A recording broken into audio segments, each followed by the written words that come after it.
systems are largely broken, and we need to transform them.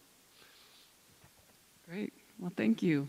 And I think you mentioned the same point that you made, Lauren, about process versus product, right? And that's a very, very important one. Yeah. So, Paul, why don't you speak to adaptive capacity from your perspective? Thank you. Well, it's interesting, following on from those comments, which I think are really important about the need to think about resilience as a complex undertaking that occurs every day in communities and in regions and nation states, that involves so many different layers of economy and politics and infrastructure and people's culture and preferences. Now, this is a very complex system that you're trying to work with. So there are a couple of things I'd say about the ability for those sorts of systems to adapt. The first thing, a bit driven, I guess, by our experience with emergency management and risk, which is where we got into the resilience story, is probably to underline, and not telling you how to suck eggs, but to underline the fact that resilience is constant and dynamic and constantly therefore changing. And so as we start to talk about emergency management and what happens during an emergency, we're often talking about the ways in which the resilience of that particular targeted, impacted community is changing today, will be different tomorrow. As we move into recovery, will be different again and again. And that relative dynamic state of resilience, its ability to adapt, if you like, is affected by the choices it makes. But in emergencies, in that piece where we're actually responding, is very much affected by the things that we're doing to it. Because in most countries, in emergencies, you see an overwhelming influx of external actors who have come to rescue you and provide you with the things that they believe that you need, and mostly you do. So that's how that response and recovery piece tends to play out. Now, the difficulty in that space is that what we've been discovering, and I guess people see this everywhere, is that those response actions are as much potentially disabling as they are enabling.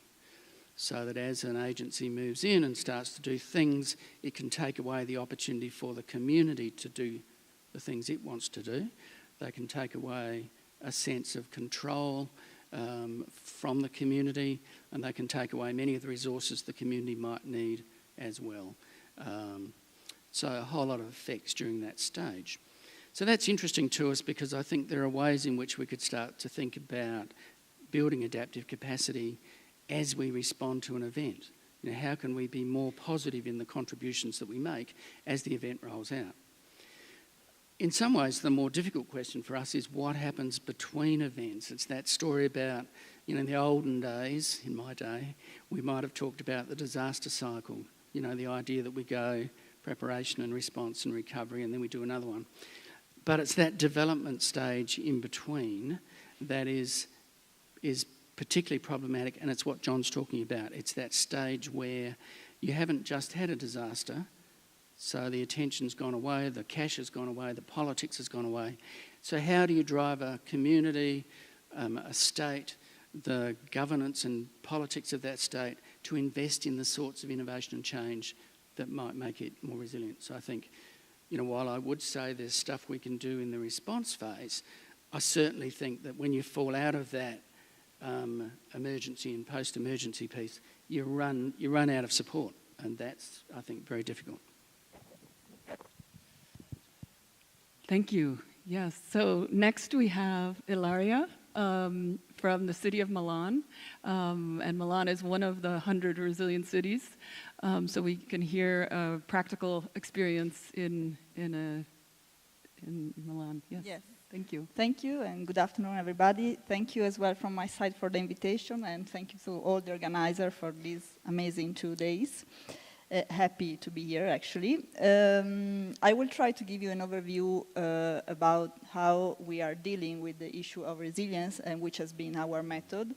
As we said, the Milan is part of the Network 100 Resilient City, founded and financed by the Rockefeller Foundation. We are part of the network since 2015, but then the mayor and all the city council changed, so the project has been stopped.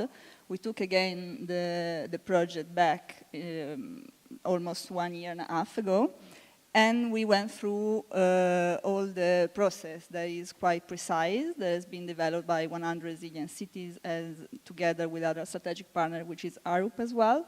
And we worked very hardly, very much towards what Lorraine was presenting to us, and it was very inspiring.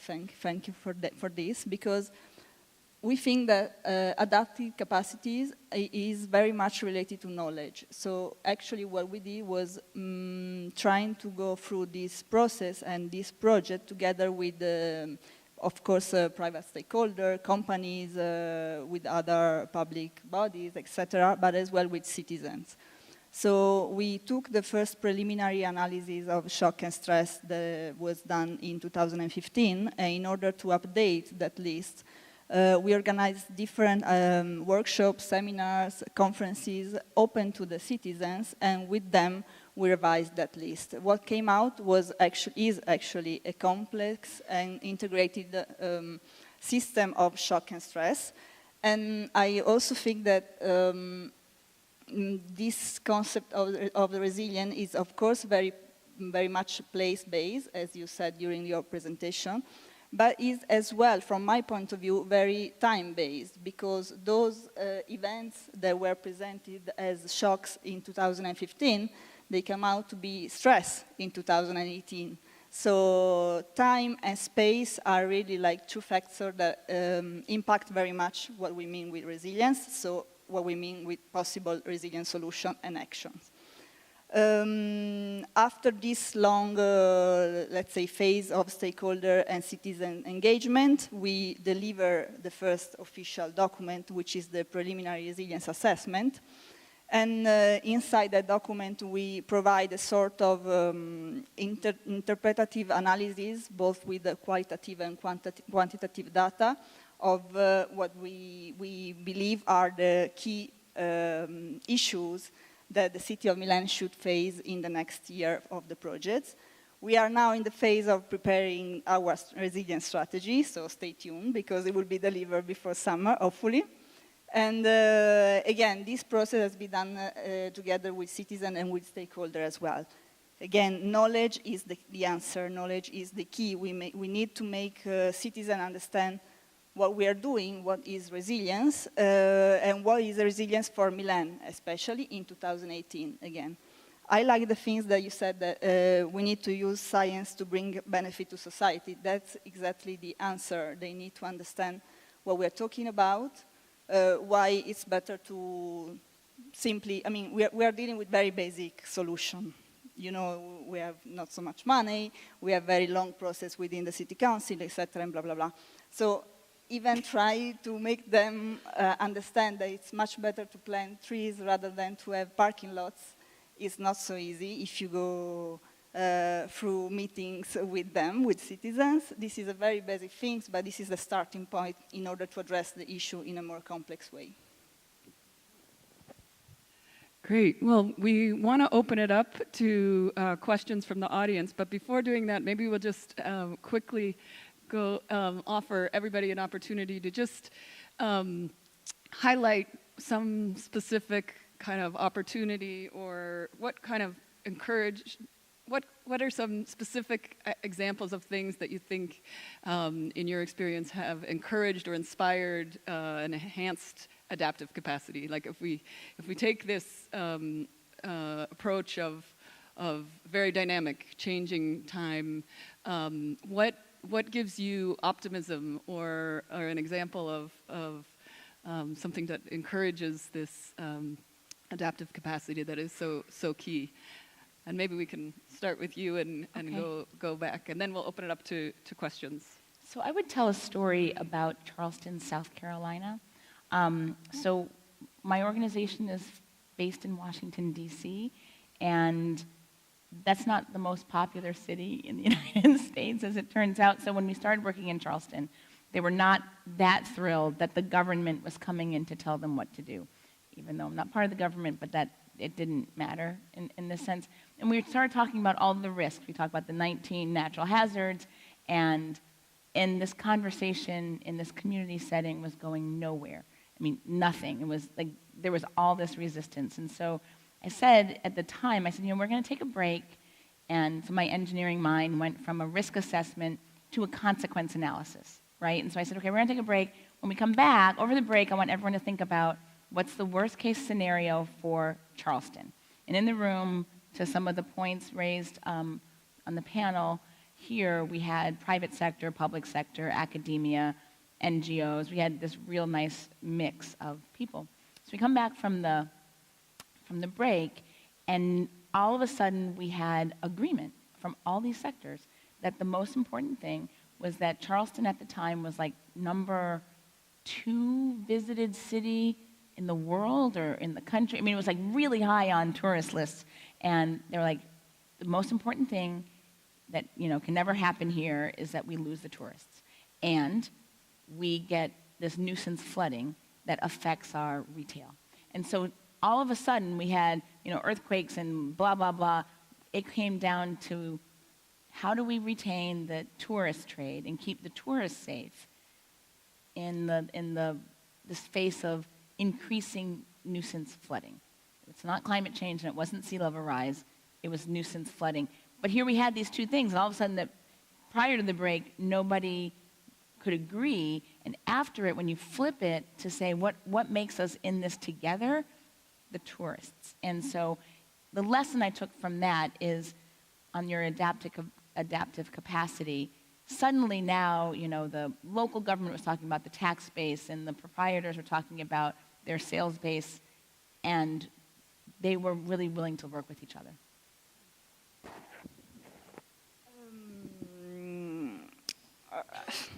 I'm trying to look for a good answer, but I think that Milan is now going through a very specific good momentum for the city.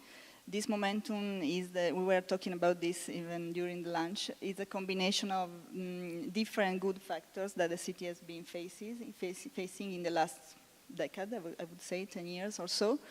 There were a couple of very big renovation projects that have been implemented. They were on the paper since the 70s and the 80s. There's been the World Expo in 2015. There's been a change within the city council in terms of political party, etc., etc. And I think this actually generates a very critical change within the urban environment. We now have a very good critical mass that follows our projects, our action, our strategies. They want to participate, they want to stay with us, they let's say, follow our path. Milan was a city that in the past was very private-oriented. The private interest was what was leading politics, projects, anything. Now there is really a trend that is going much more towards the public interest in the public space, the collectivities, the citizenship in general. So I think this is a way that we need to surf in order to go on with these strategies. Right, so both of those examples are kind of examples of enhanced engagement and then consensus or some collective agreement on some basic priorities. Other examples? You're asking me to be optimistic, and that's not my discipline. So this is tough. I think that there are two things. We use a process a little bit like the process that's been talked about. We go into local communities and focus on the process of understanding resilience in that community with stakeholders that are across emergency management and local government and all sorts of clubs and societies and groups inside of a community, and have that conversation about what they value and how they might rate their strengths against certain kind of balanced scorecard ideas. And that's the most encouraging, I think, and exciting thing that we do, because then when you go back in 12 months, that group have understood, across the silos really, understood what they could achieve. They've understood what they don't know because somebody else in the community does know it and hasn't successfully translated that knowledge. And you see change. You see a little bit of investment, not a lot often, but a little bit of investment in actually changing something in the community. So that feels like impact. That looks like something's actually happening, and that I think is very encouraging. And Melinda at the back does that, so I can be depressed and pessimistic. I think the second thing that is happening in our context that is a little bit new for us is that you see those communities not only just having the ordinary conversation, but doing a kind of foresight conversation, thinking about what their future might look like. So if it's tourism now, will it still be tourism in 10 and 15 years' time? And that's new. That's unusual and encouraging, and I think very useful. Okay, I have a slight element of optimism, not necessarily in government, but in particularly in communities, because I guess in a number of projects I've been involved with, I can see how resilience is really seen as something inherently within the community, not something that is done to the community by various agencies of government. And just to give one example, I'm involved in a project in Sao Paulo at the moment, looking at some of the informal settlements or essentially slums in that city, which there is no government mechanism that touches them when it comes to flooding in that particular area. And what we're looking at is citizen-generated data and how that data can be merged with the local state level data. So we're working to sort of bring those two sort of data practices together. And through that process, what we see is the local community being very empowered of essentially owning that process of generating their own resilience. Good. Well, thank you. So let's open it up to questions and comments and reflections with the panelists.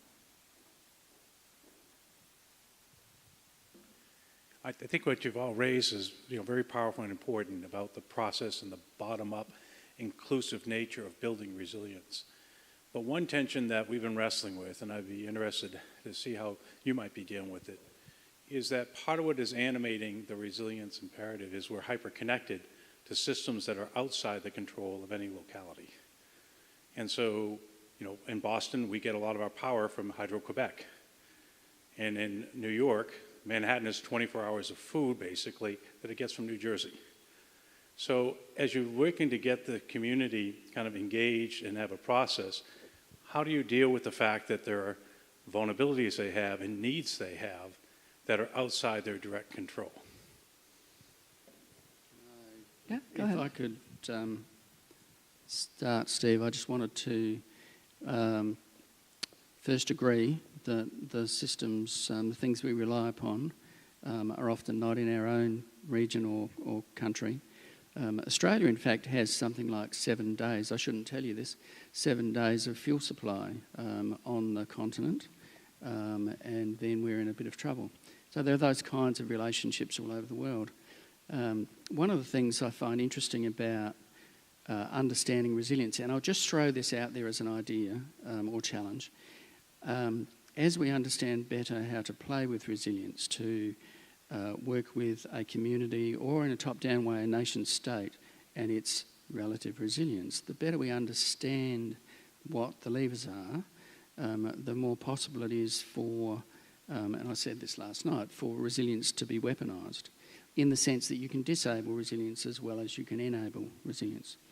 In the complex interconnected world that you're talking about and the cascading consequences of failure, that's increasingly a concern. The piece associated with that, the two pieces associated with that I think we need to think about are the cyber one, in terms of how we protect ourselves, and also the information one, because we do see countries being influenced by information that may come from external sources and may affect the way communities are conflicted. Does anyone else want to take that? Well, sure. One of the bigger studies we have going on right now is on supply chain resilience, and it kind of gets to your point, Steve, about you're here and you're dependent on things that come from there, and and what we're learning. Earlier, someone was talking about Seattle and Starbucks and people nodding their heads saying, we'll be out of here. But when we were dealing with supply chains in Seattle particularly, there's maybe 13 layers of their supply chain for Boeing and Starbucks with the port and whatnot. And everyone has visibility like maybe to the second one. Like maybe to the second one. And maybe like Microsoft had the deepest to like the third one, but that was it. So one of the things that we look at in our work is the supply and demand and delivery and receipt as almost like a stretchy hourglass, right? Where you have a need here and a supply there, and it can be fat and stout where there's no strain on it, or it can be really stretched out and you get bottlenecks and you get distress in the system. And so in this hyper connectivity in which we live that you so duly pointed out, there's a possibility to build in resilience to that because there's ways to circumvent and to build in redundancies, but there's also more inherently, it builds in more fragility because there's a piece of efficiency that has to be retained in order to make a profit and be able to do it in this lifetime, et cetera. So I think that what you're asking is spot on the right level of questions, and I actually think that counter to my introduction here, I'm going to put my academic hat back on, this is where more research is really needed. This is where these relationships, the systems engineering piece of it, the operations research parts of it, really need much deeper understanding and, more importantly, much more clear translation. Because these connections are, we live and die by them. We really do. And we don't understand them. This is where I think the understanding is really limited. Some of these other things, emergency management, I think that we know it, we just don't really exercise it, but this one I don't think we understand. Yeah, I mean, really just to agree really with your supposition is probably everybody in the room has worked on a project where the boundaries don't always overlap, and therefore we're told in one sense theoretically that the first thing we need to do is to develop a measure of the resilience of the system and then dig below that. Well, of course, what's the system? Well, where are the boundaries to the system? And we generally tend to say, well, that's the city, whatever that might mean, or that's the region, whatever that might mean, or that's a nation, whatever that might mean.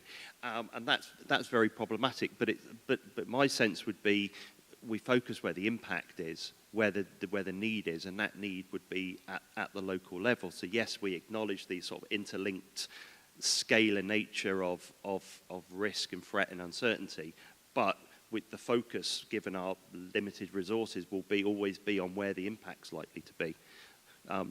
That's not a full answer, but I think that's the best we can do for now.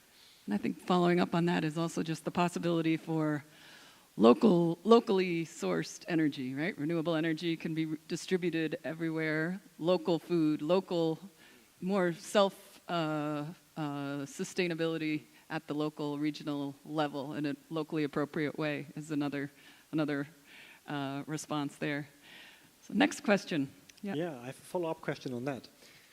So you said resilience comes from within the community, and education helps with resilience. And then we have these uber-complex systems that are so interconnected that nobody really understands them, even the people who work there.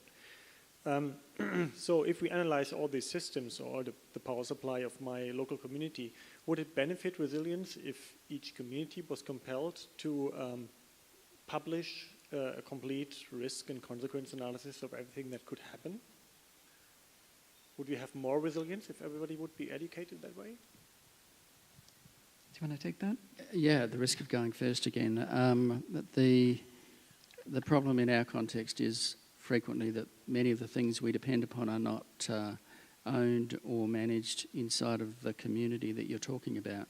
And of course, resilience is two things. So, we can talk about the resilience of the community. That's, of course, different from the resilience of the power supply provider agency. And so we do, as we go around communities, we often hear that about that problem. We can work on these aspects, but we can't work on things that we have no control over. We don't run the roads, we don't run the power, we don't run the gas, and we can't influence them in our local context. If you bang that out to a state or region or provincial level, it's a similar story, different aspects, and so on and so on. So, you know, the best solutions that I hear about, I think, are focused on developing the kind of honeycomb network approach to the things that you depend upon, so that you do have some local power supply that you can fall back on, that you have more than one supplier, you have different lifelines, all those kinds of things. I would ask Ilaria to comment actually as a 100 RC, because I think that your question is really related to that. I mean, they had a huge, a whole network that everyone had to do the same thing, and I don't know. Yes, this was a big part of my answer. I think that both of the questions are part of the story I was telling you about earlier, in the sense that our mayor actually started his campaign saying that one of the biggest priority of this mandate would have been the periphery, the suburban areas. So we start actually our strategy from there. It's very territorial as an action. I mean, we start really from the local areas that are a little bit left behind within our main agenda. Then make the people living in those areas understand that there is a sort of network and interconnection that is above us. It's not so easy. We have issue simply in connecting our municipality with our municipality on the border. So, I mean, it's an issue, and we are facing this issue in terms of inter-municipalities collaboration as well for some specific projects and action. But then there are some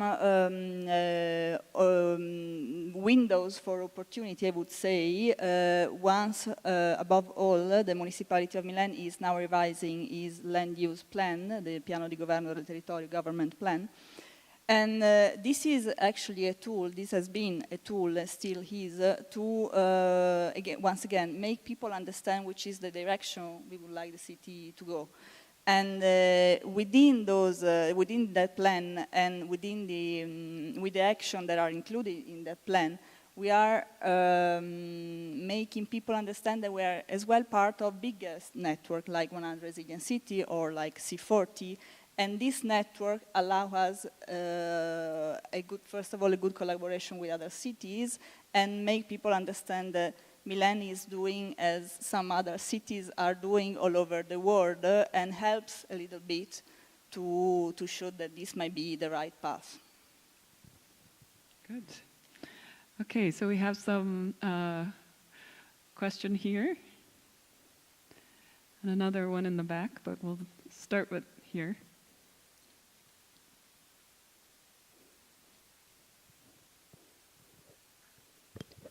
Thank you. Ferresta from Berlin Water Company. Adaptive capacity for improving the resilience. I always think of it as being prepared for facing to a risk.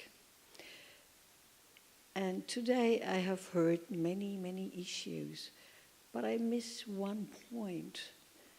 Isn't that a low-hanging fruit, what Michel said, to be prepared to invest money in order to be prepared instead of thinking of reduction, measurements of risks, even if these risks are climate change. I know it's a high and very challenging, but I think reduction of risks could be even a capacity of being more resilient. You know, the doctor does.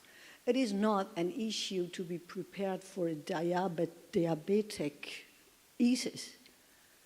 It is better to prevent, to go to the food industry and talk to them in order to reduce the risk of, even if our society and our industrial society does not want to do that. Isn't that a higher challenge for resilience? Who would like to take it? I'll pick that up. I completely agree with you. Prevention is always better than cure, as a doctor would say. Preparedness is key. The issue, I think, as my colleague raised, is it's quite easy to do that work, raise awareness of risk, put in place guidance to local communities, or get them to produce their own guidance about how they might cope with that eventuality. But if those risks don't present themselves, then it's very difficult to actually keep that action moving.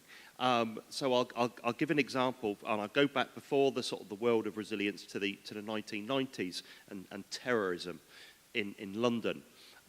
Terrorism in London, large, massive bomb in the financial district in 1992. Everybody wanted to do things, lots of guidance given out largely by the police about what to do, what to look out for, how to cope if a bomb goes off, all of this sort of stuff. Everybody was really into it. Lots of communities within that area got together, worked collectively, etc., etc. Nothing then happened for a while, and people were asking for those sort of systems and processes that had been put in place to be taken away. They were scaring people. They were putting off investors from going into those areas. And that's quite an extreme example. But we see this. We see this a sense of apathy emerging in communities. And there's a lot of documented work on this. So something happens, action happens. 5 years later, nothing's happened. And it happened in the UK with terrorism. Again, to use that example, we had a bomb in London in 2005, then nothing for the best part of a decade, and people had switched off. So that's a danger. But actually, and keeping that going, it's perhaps easier in Australia or America, where there is more risks present themselves, I guess, to able to do that sort of work. Yeah, I would just also add that a lot of the framing about resilience is acknowledging that there's so many different threats that you need a threat agnostic approach, right, to be ready, because there's turbulent world that we can't isolate each risk and prevent necessarily. There's just too much, right? I mean, just to pick that exact point up, because I think that's a really interesting point. So in the UK, they introduced something in 2004 called the Civil Contingencies Act, and this set up something called local resilience forums in towns and cities. And the idea of those was to develop two things. One was a generic capacity to respond to a threat, whatever that threat might be. So it was general. And then there were specific plans for specific threats that found themselves. So I think that thinking is there, actually implementing it in practice and keeping it moving and going and keeping everybody interested is actually quite difficult. Do either of you want to respond to that one? Can I, if I may? Yeah. Just add to that, I think that what you're also talking about, because we tend to focus on our own systems, the power supply in my community, whatever that might be, it is also important to think at the global and higher level about the real threats that are confronting us. And I would say that we're entering a period where the Paris Agreement and the Sustainable Development Goals and the Sendai framework for disaster risk reduction are starting to have some teeth and starting to be measured. People are trying to demonstrate, if they're signatories, that they are achieving the goals of those higher level agreements. So that's, I think, quite a positive thing. And you are now seeing investments in climate mitigation in many countries, possibly because they've had an event. Often that's the wake-up call. But the other really big one, from my perspective, is we are now seeing investment in what I would call health security risks. So increasing antibiotic resistance, the emergence of novel infectious diseases, often tied to changes in environment, which cause new organisms to emerge and cross into the human population. They're very big issues, but I think they are on the agenda, and so that's, I think, quite positive. Okay, I think we had a question in the back. And then Hi, so we've heard that adaptive capacity is perhaps something we need to build while the sun's shining, long before the next event outside of that disruption cycle. are there any actions that we can be taking to make sure that community resilience emerges when it's needed? And are there any actions that we should be avoiding to make sure we're not reducing the capacity for it to emerge when it's needed? So how do we create it, and how do we stop ourselves from destroying it between events, no matter how long it is between those events?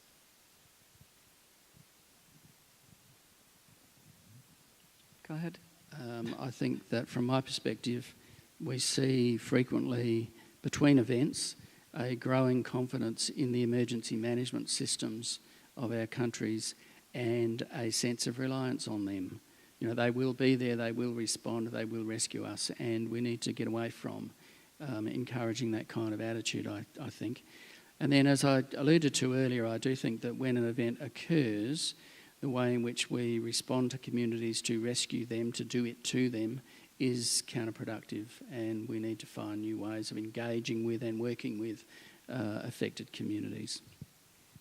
I would add, I think that's a great question, by the way, and you know, as an engineer, like no one's more surprised by my answer than me. But this really does come down, I think, to some examples we've seen around the social networks and the social resilience piece. And so one community that we work with in Oregon on the west coast of the United States has this, I think it's an annual run, and they call it the Tsunami Run. And it's a 3 miles, a 5K. It's a 5K from the coast up a hill. And what it is the tsunami evacuation route. And they run it as a community race, community event every year. And what it does is it reinforces an evacuation route, number one. So that's the building in between events. And two, it also reinforces how do you do this race with someone who is mobility challenged? How do you do this route with a child? How do you do it with someone who, you know, you don't know, but you know lives next door to you? And so these exercises, it's not a big town, it's not Portland, it's a small town in Oregon, but it's examples like that. And so they bind together, and this at least once a year, but other things come out of it. In Charleston, we worked really intensively in Charleston. They have this big art show every year, and you know, all these artists come in, and it's a big deal. And a part of that also is this community, not engagement, but community coming together, that they often tie in educational programs. Sometimes even part of the art exhibit itself is around taking care of yourself and taking care of neighbors. And so a lot of it isn't about an event. You know, it's not about an earthquake, like what do you do when the world seems to be ending, but how do you go about basically raising your quality of life on a day-to-day basis? And there's a lot of programs like that people wouldn't call resilience programs, but in fact they're a huge part of the social dimensions of resilience. If I can add just a very quick thing in relation to this. When I was talking about our interest for the suburban areas, we discovered that actually resilience was already there. The only thing is that we were used to call it social innovation, but people were already organizing themselves not only in relation to any specific event, but in their everyday life in order to get their needs solved by themselves. So. Just to add to that, I think one of the really important things is that there should, wherever possible, be an everyday benefit for the kinds of changes that you're trying to introduce. And that can be as simple as if you teach first aid because there might be a tsunami, then that's useful when you're at work the next day or when your kids are at school, or those kinds of examples. And at a bigger scale, one of the examples that we had was that the state in which I live has 110% of its average power supply provided by renewables, by wind power, largely. and that's quite fragile given the increase in the number of extreme weather events where you need to turn off the wind turbines. And so we invested in an Elon Musk battery farm, as you do, it's become really interesting because it does give us the capacity to turn the power off and run on batteries for a while, which was the intention and the only intention. But in a privatised national power network, we've discovered that when there is insufficient power available across the country, instead of the private power providers being able to put up the price and charge more for the power they can supply, the battery kicks in and the price stays the same. So it has an everyday, quite significant effect on the economics of the local household. That's the kind of innovation that I think was accidental in our case, but the kind of innovation that can be really useful, powerful argument for why you might invest in certain pieces of infrastructure. I actually wanted to pose a question following up on that in thinking about inequities and disparities and thinking about the most vulnerable people and communities within our societies. In the United States, at least, inequality is increasing dramatically. It has the trends in the past decades, so, and I know in a lot of other parts of the world as well. So, how do you, any thoughts on opportunities and challenges with regard to explicitly thinking about the most vulnerable? Yeah, I'll just pick up on Lauren's point that you made in your presentation about the usefulness or not of monitoring and evaluation frameworks. So we've just been doing a piece of work with the UN Sustainable Development Goals monitoring team, looking at inequities in resilience. And I think what's come through that very clearly is that countries are now very well-meaningly putting in place monitoring frameworks for the one we looked at was SDG 11, which is the urban goal. And what that's highlighted is that what countries are doing is they're just using very traditional census-based data, and they're collecting that data in the way that they've always collected data, and that is arguably very inequitable. It doesn't highlight where rich and poor areas are necessarily in as much detail. And all that's happening when they reproduce that with the SDG monitoring report is it's just reinforced those inequalities all again. In other words, those inequalities are blind spots in monitoring and evaluation frameworks. So I think, that's a call, if ever I saw one, for actually how do we engage in data practices that are more equitable, that involve citizen-generated data rather than just officially generated data. The same is in the U.S. on, John's point is spot on. Just spot on. The more we try to figure out how much the impacts are, the more we're not counting people. So in the U.S., I showed the NFIP, the National Flood Insurance Program's payouts for flood insurance, and those are in the billions, right? Tens of billions each year. But that's not what floods cost. I mean, just even floods, and just one country, because it doesn't cover uninsured losses. It doesn't cover the people who were displaced because their rental property is no longer habitable. It doesn't cover people who don't want to be counted, right? And so there's that. We use census tract data a lot in the U.S. as the best proxy, and that's what it is. And because those data are very rich and they are very consistent and they're across the country. It's a very rich data set. For this work on inequity and inequality, what I would like to see is that we look at the community development block grant data, which is not geo-referenced at all. It's tabular data, but it is explicitly for the communities that need the most development. So it has a threshold for poverty, it has a threshold for education level, it has a threshold for low health outcomes, right? And the reason they have those thresholds in those kinds of categories is because when a community, trips those thresholds in the United States, now they're eligible for really big money from the federal government to make even these communities that need development. And they're delivered in a block grant where the local jurisdiction can determine how that money is spent. It's not dissimilar from your opportunity zones. So there are these pieces, but those are not usually wrapped into the emergency management team or the other resilience activities. So we have to be careful with the data we use, because I think that Jon's point is just can't be emphasized enough, that the data we have might be reinforcing those equities and overcounting people who are already counted, and then again not counting those who never are.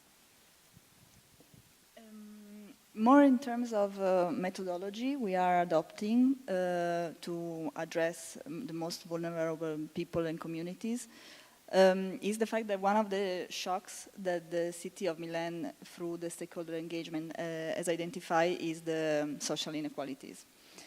So we decide as City Resilience Department that each time we have the chance to identify a pilot area, territorial area where we can implement and develop projects, we start from what we call the overlapping strategy. Very basically, we saw something similar this morning. So we overlap the different maps of heat waves, map of flooding, map as well of social and economic issue, and of vulnerable people and community. So the area that presents all this issue is the one we want to address first.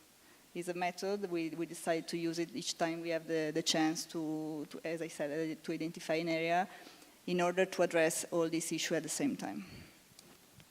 I think it's a very important lens to be thinking about. There's been recent research highlighting that after a disaster, the well-off people get more well-off because they're well-insured and they'll be able to recover, and people on the lower socioeconomic spectrum are worse off after, right? So disasters themselves exacerbate inequities, and so it's an important piece there. So we have a few more questions, yeah? Jon, Paul, Lauren, you already answered part of my question. Still, I'm trying to kind of link the different sessions we're having today. And as there are so many engineers in the room, what technologies can we use, or what technologies do we need to develop to kind of boost people's adaptive capacity to help them enhance community resilience? Okay, I'll pick that up. I mean, obviously, many people will be aware of the great amount of work that's been done on using social media for a variety of aspects of disaster recovery, but also just for awareness raising, for community building. It can be an invaluable tool for those that are on social media. And of course, not everybody is on social media. My father-in-law, for example, hasn't got a phone, so he's not going to be involved in any resilience activities through social media. So I think that's one. I mean, the other one that everybody talks about, which I'm very skeptical about and I think is potentially dangerous, is, of course, AI.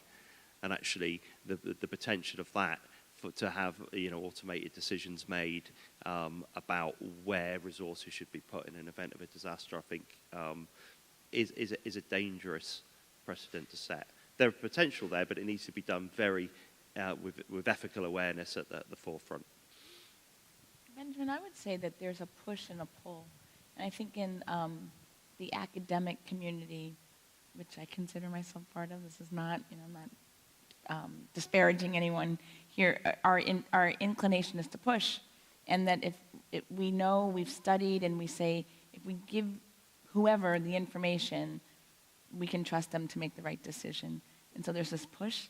I think that your question is, what should we be thinking about developing, and where our efforts for innovation should go? This is the pull.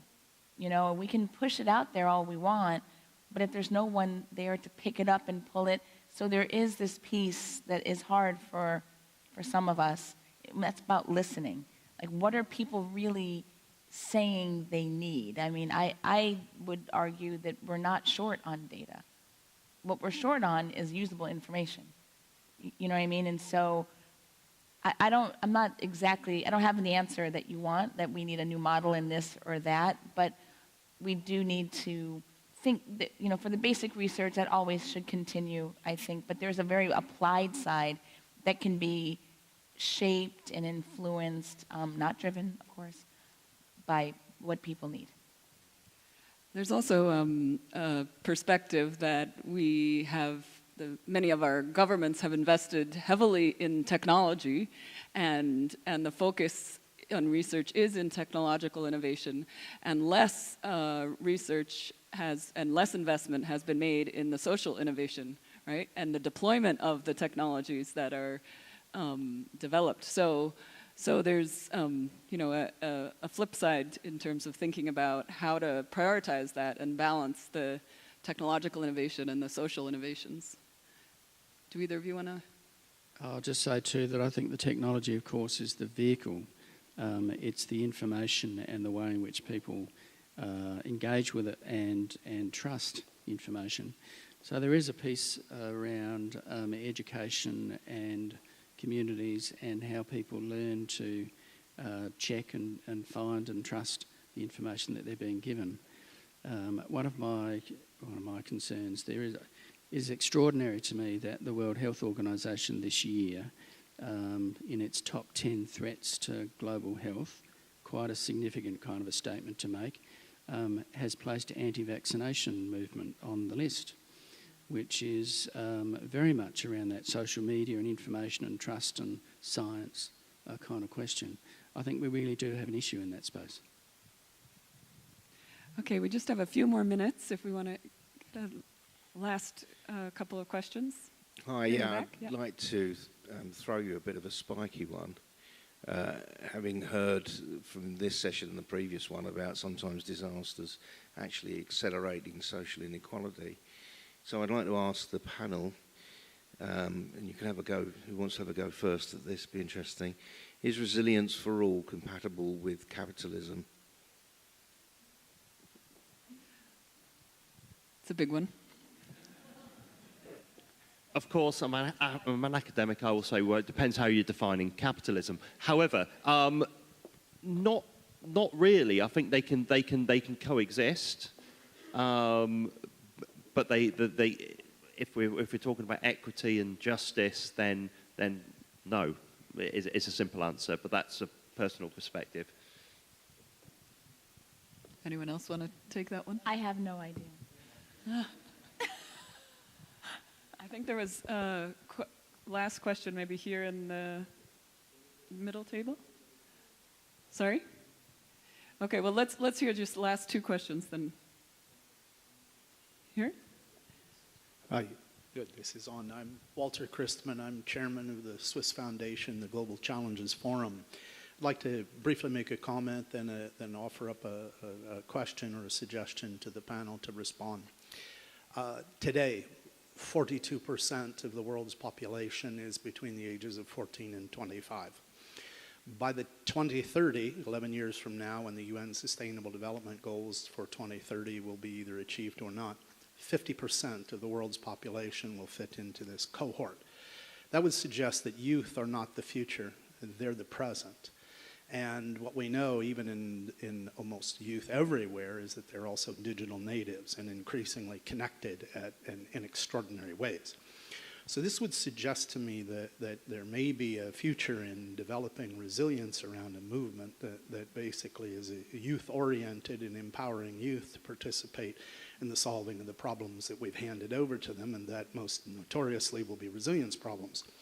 So the suggestion or the question in some sense we had at the beginning of the 20th century in the industrial age, the creation of the Boy Scouts, was led in the United States, trying to take urban youth back to the countryside and give them opportunities to grow into manhood and fieldcraft and all of these other kinds of things. And today we have a globalized, interconnected world with interconnected problems.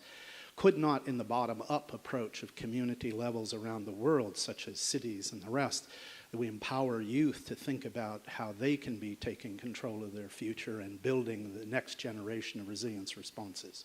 That's a question or a suggestion. You do with it what you like. Thank you. Great. Would anyone like to speak speak to that? I just can say that I totally agree. I mean, we are trying to empower young population in Milan through education or training program. We start again from the suburban areas where there are some experimentation in terms of social innovation where they found their own path, even through the use of technology, to go back to the other question. So I totally agree, for sure. That's the future. There's no way. I mean, and just to give a brief example of somewhere where this is occurring, you may be familiar with this example already. There's a network called Missing Maps, and there are universities across the globe that have youth mapper chapters, and these are university students largely who, in an event of a disaster, get together in a room and map areas that have either been destroyed or weren't mapped previously to assist the recovery effort. Yeah, and I would just add that there's the youth climate movement with the biggest international protest a few weeks ago with the high school students skipping school, and in the United States, the Sunrise movement. So there's definitely examples of a lot of activity with youth in that respect. So I think we're actually out of time. Thank you very much to our panelists, and thank you for excellent questions from the audience.